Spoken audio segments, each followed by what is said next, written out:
Welcome to another blog. তো আবার একটা মিনি ব্লগ নিয়ে তোমাদের কাছে এসে গেছি। আর এই ব্লগটা দেখো কোথায় দাঁড়িয়ে আছি আমরা বলো তো। এখন আছি আমরা ব্যারাকপুরে।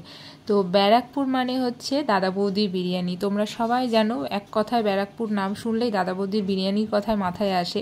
তবে আজকে আমরা দাদা বৌদির বিরিয়ানি নিয়ে কথা বলছি না, আজকে যেটা নিয়ে কথা এটা হলো লস্যি। তো আমরা হঠাৎ করে প্ল্যান হলো যে ছাবা দেখতে যাব, বিকি কৌশলের যে নতুন হিন্দি মুভিটা বেরিয়েছে সেটাই দেখার হঠাৎ করে প্ল্যান হলো। তো আমারও ডিউটি ছিল আর সোমেনেরও অফিস সেদিন হাফ ডে ছিল। তো সেই মতো চলে গেলাম ব্যারাকপুর অতীন্দ্র সিনেমা হলে। আর যাওয়ার আগে গরমটাও বেশ পড়েছিল, সেই জন্য স্টেশনের কাছে দাঁড়িয়েছিলাম। তো ভাবলাম একটু লস্যি খেয়ে পেটটাকে আগে ঠান্ডা করে নিই, তারপরে না হয় সিনেমাটা দেখা যাবে। তো সেই মতো এই গরমে অন্য কিছু খাবার মাথা থেকে চিন্তা বাদই দিয়ে এখন লস্যিটা খাওয়ার কথাই ভাবলাম।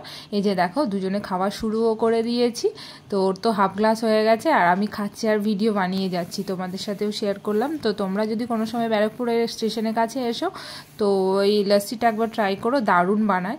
আর খাওয়ার পরে এই যে আমরা অটো ধরে নিয়েছি তো এই যে দেখো যাচ্ছি এখন আমরা ছাবা দেখতে অতীন্দ্র সিনেমা হলে। তো হঠাৎ করেই আমাদের প্ল্যানটা হয়, যখনই সোমেনে হাফ ডিউটি থাকে বা আমার মর্নিং ডিউটি থাকে তখন হঠাৎ করে প্ল্যান করে দুজন মিলে চলে যায়। তো এই যে দেখো এসে গেছি আমরা অতীন্দ্র সিনেমা হলে। এটা একটা মাল্টিপ্লেক্স, কিন্তু একটু ছোট্ট, কিন্তু তাও বেশ সুন্দর সাজানো গোছানো। তো তোমরা চাইলে এখানে আসতেই পারো, আর দারুণ সুন্দর সুন্দর মুভি এখানে আসে। তো এই যে দেখো এখন যাচ্ছি, সেকেন্ড ফ্লোরে আমাদের পড়েছে। আর এই যে সিনেমা শুরু হয়ে গেছিলো, আমাদের একটু লেটই হয়ে গেছিলো। তো তো চলো, এবার সিনেমা শেষে আমরা এসে গেছি একটু জুডিওতে। অতীন্দ্রর পাশেই হচ্ছে ব্যারাকপুর জুডিও মলটা আছে। আর এখানে দেখো বেশ নতুন নতুন কালেকশন উঠেছে। কিছুদিন আগে এটা পুড়ে গেছিলো, সেই খবর তোমরা সবাই পেয়েছো। তো আবার নতুন করে রিনোভেট করে ওরা নতুন নতুন কালেকশন নিয়ে এসে গেছে, দারুণ সব কালেকশন। আর এই যে দেখো আমরা জুডিও থেকে বেরিয়ে এখন দুজনেই ক্লান্ত, আর চোখগুলো দেখো সারাদিনে ডিউটির পরে তারপর সিনেমা দেখার পরে বেশ দুজনে ক্লান্ত হয়ে গেছি। আর এই যে বাড়ি এসে দেখো ছেলে একদম যুদ্ধ শুরু করেছে, গাড়ি নিয়ে কি করে যাচ্ছে।